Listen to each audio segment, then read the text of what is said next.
আজ বানাবো লঙ্কার চপ।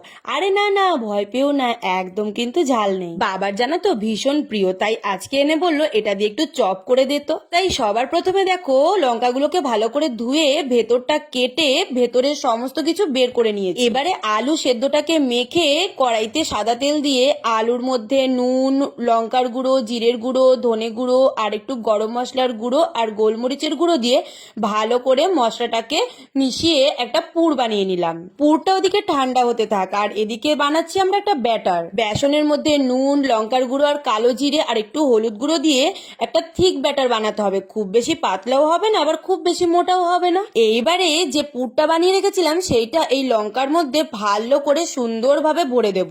তবে লঙ্কাটা কাটার সময় মাথায় রাখতে হবে পুরো যেন লঙ্কাটা কেটে না যায়, তাহলে কিন্তু পুরটা ভরা যাবে না। এই দেখো আমার সমস্ত পুর ভরা হয়ে গেছে।